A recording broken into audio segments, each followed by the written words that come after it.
Hello guys, welcome back to my YouTube channel. और आज की इस वीडियो में हम लोग देखने वाले हैं पीपीएफ के बारे में। पीपीएफ मतलब पब्लिक प्रोविडेंट फंड, जिसे इंट्रोड्यूस किया था गवर्नमेंट ऑफ इंडिया ने 1968 में। और बहुत ही शॉर्ट पीरियड ऑफ टाइम में ये स्कीम या फिर इन्वेस्टमेंट प्लान समझ लो बहुत ही पॉपुलर हो गया, बिकॉज इसके ऊपर मिलने वाले रिटर्न्स और उसके जो फीचर्स थे इसके वजह से। तो इसका पॉपुलर होने के जो मेन 3 रीजन थे उसको हम लोग पहले देख लेते हैं। तो पीपीएफ प्लान सक्सेस होने के पीछे 3 मेन रीजन थे। पहले तो था इसके ऊपर मिलने वाला टैक्स बेनिफिट। तो पीपीएफ अकाउंट के अंदर आप जितना भी अमाउंट डालते हो उसके ऊपर आपको एक कोई भी टैक्स अमाउंट नहीं लगता है। ये फर्स्ट रीज़न था। सेकंड था सेफ्टी। जैसे कि आप जानते हो पीपीएफ प्लान जो है रेगुलेटेड बाय गवर्नमेंट है और आरबीआई के थ्रू कंट्रोल किया जाता है। तो इसके अंदर जो सेफ्टी है वो आपको अदर इन्वेस्टमेंट प्लान के कंपैरिजन में बहुत ज़्यादा मिल जाती है। और थर्ड है इसके ऊपर मिलने वाला रिटर्न। तो इसके ऊपर government of India quarterly basis पे एक परसेंटेज मतलब डिसाइड करती है और उस हिसाब से आपको जो है रिटर्न मिल जाता है। वो भी अच्छा खासा रिटर्न मिलता है और वो हर साल कंपाउंड हो जाता है। तो ये मेन 3 रीजन थे जिसकी वजह से पीपीएफ स्कीम या फिर इन्वेस्टमेंट प्लान बहुत ही शॉर्ट पीरियड ऑफ टाइम में सक्सेस हो गया। अभी हम जान लेते हैं पीपीएफ अकाउंट के कुछ फीचर्स के बारे में। तो पहला तो है लॉक इन पीरियड। तो पीपीएफ अकाउंट आप जब भी खोलोगे और जो भी अमाउंट आप उसमें डालोगे उसका एक लॉक इन पीरियड डिसाइड किया गया हुआ है, जो कि है 15 ईयर्स। तो 15 ईयर्स तक आप जो है इस अमाउंट को नहीं निकाल सकते। और सेकंड जो है इस 15 ईयर्स अगर आपके हो जाते हैं कंप्लीट, तो उसके बाद अगर आपको कंटिन्यू करना है पीपीएफ अकाउंट में पैसा डालना, तो आप उसको कर सकते हैं। बट 5 ईयर्स के ब्लॉक में आपको करना पड़ेगा। मतलब 15 ईयर्स के बाद अगर आप उसको पीरियड को एक्सटेंड करते हो तो आपको जो है 20 ईयर्स का वो पीरियड हो जाएगा। उसमें प्री मैच्योर विड्रॉल भी पॉसिबल है, बट ये मोस्ट ऑफ द टाइम ये रिकमेंड नहीं किया जाता, क्योंकि उसके अंदर बहुत जो है आपको बेनिफिट जो है वो कम हो जाएंगे और पूरा पैसा आप एट अ टाइम विड्रॉ भी नहीं कर सकते। तो सेकंड फीचर है तो पीपीएफ अकाउंट के ऊपर मिलने वाला इंटरेस्ट रेट। तो ये जो इंटरेस्ट रेट है वो डिसाइड किया जाता है गवर्नमेंट ऑफ इंडिया की तरफ से। क्वार्टरली बेसिस पे उसको डिसाइड किया जाता है और उसका जो इंटरेस्ट अमाउंट है वो भी गवर्नमेंट की तरफ से पे किया जाता है। ओके। और सेकंड जो है अभी लास्ट क्वार्टर का जो इंटरेस्ट रेट था वो 7.1% था। तो अभी आप रिसेंटली देख सकते हो आपको एफडी के ऊपर 5.5 से लेके 6% तक का रिटर्न मिलता है, बट आपको पीपीएफ अकाउंट के अंदर 7.1% का इंटरेस्ट रेट मिलता है। बट इसके साथ आपको एक चीज़ इसमें ध्यान में रखने वाली ये है कि आपको जो टैक्स अमाउंट भी इसके ऊपर नहीं पे करना पड़ता, तो आपको एडिशनल बेनिफिट वो हो ही जाता है। और थर्ड जो है आपका जो पेमेंट का जो पीरियड है, तो आपको जब भी पेमेंट करना है तो नॉर्मली आपको महीने के 5 तारीख के पहले ही करना है। तो 5 तारीख के पहले जो भी आप अमाउंट अकाउंट के अंदर डिपॉजिट करोगे उसके ऊपर आपको पूरे महीने का इंटरेस्ट मिलेगा। अगर आप 6 तारीख को करते हो तो नेक्स्ट 25 या 30 डेज का इंटरेस्ट जो आपको मिलता नहीं है।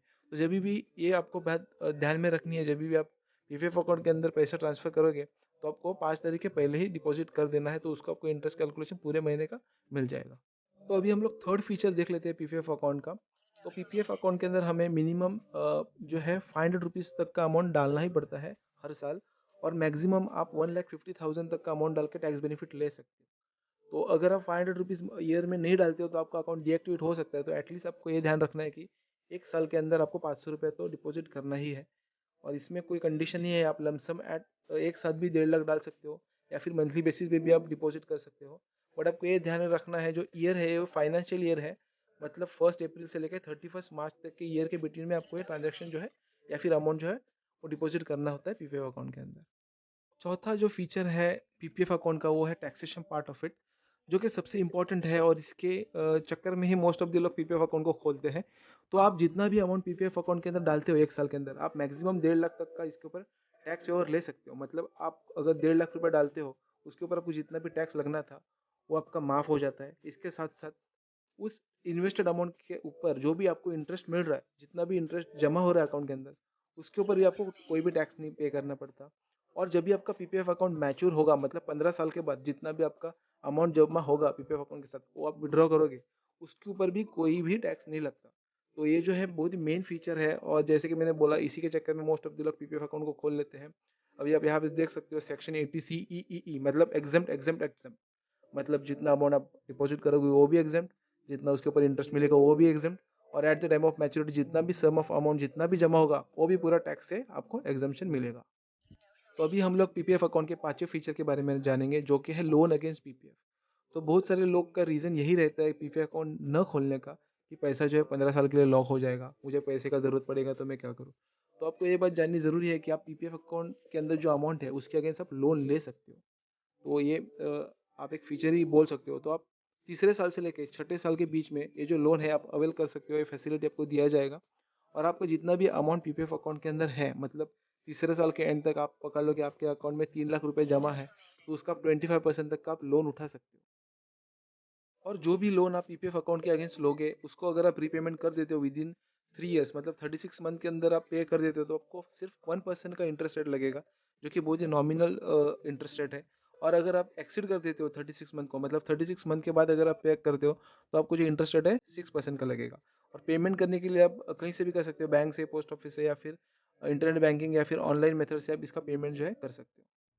तो अभी हम लोगों ने देख लिया पीपीएफ अकाउंट क्यों इतना फेमस है, और इनके जो भी फीचर्स थे पीपीएफ अकाउंट के, वो हम लोगों ने देख लिए। अभी हम लोग देखते हैं कि पीपीएफ अकाउंट कौन ओपन कर सकता है। तो कोई भी इंडिविजुअल जो इंडिया का रेसिडेंट है, वो पीपीएफ अकाउंट को ओपन कर सकता है। और इसके साथ साथ एनआरआईज के लिए ये फैसिलिटी अवेलेबल नहीं है, एनआरआई पीपीएफ अकाउंट नहीं ओपन कर सकते। बट अगर जो एनआरआई है वो जब ये अकाउंट उन्होंने ओपन किया था तभी वो इंडियन रेसिडेंट थे, तो वो अकाउंट को 15 ईयर्स तक कंटिन्यू कर सकते हैं। इसके साथ साथ कोई पेरेंट है या फिर गार्डियन है, वो अपने चिल्ड्रन के लिए पीपीएफ अकाउंट को ज़रूर ओपन कर सकते हैं। जैसे हम लोग बैंक में जॉइंट अकाउंट ओपन करते हैं या फिर मल्टीपल अकाउंट ओपन कर लेते हैं, ऐसा फैसिलिटी पीपीएफ अकाउंट में अवेलेबल नहीं है, तो आप मल्टीपल अकाउंट या फिर जॉइंट अकाउंट पीपीएफ अकाउंट नहीं ओपन कर सकते। स्क्रीन के लेफ्ट हैंड साइड में आपने एलिजिबल कौन है अकाउंट ओपन करने के लिए उसका लिस्ट तो देख लिया। अभी राइट हैंड साइड में आप डॉक्यूमेंटेशन देख सकते हो। तो आपको एक पीपीएफ का अकाउंट का फॉर्म आएगा, उसको फिल करना है। उसके साथ साथ केवाईसी डॉक्यूमेंट्स, आधार कार्ड, पैन कार्ड, ये डिटेल्स आपको सब कुछ सबमिट करना पड़ता है।